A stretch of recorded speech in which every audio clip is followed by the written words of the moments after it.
Kenechukwu n'otu ife niile si wee gasị ọfụma onini ogwu ọdọbọ o jelulu ụlọ ụka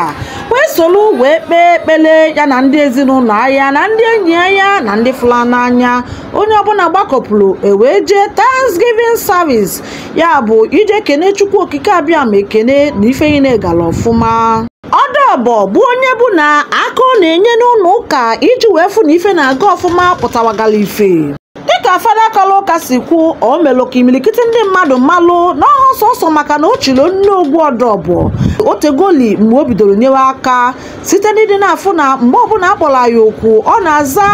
ma fụ na ife ọwụ na ọwụ ya na-emelụ ya n'isi. Onini ogwu ọdọbọ mmadụ ọha ịtụrụ anya tụnyere ụlọ ụka mkpịsị ekolu imilikiti ndị mmadụ zọbatalụ iji wee solo ya wee kene Chukwu na ife ọma niile nke o mere ya bidoro isi bido wee luo n'isi njedebe. Dịka nwa lọlọlọ nna ya ọfụma mana mkpụrụ akwụrịla n'ime ekwesịghị ka ọ bụrụ na ọ mịtaghọ mkpụrụ kawakwala ahụ sonyesie ụkpụrụ eji wee zụọ ya bụ ibube Chukwu ụzọ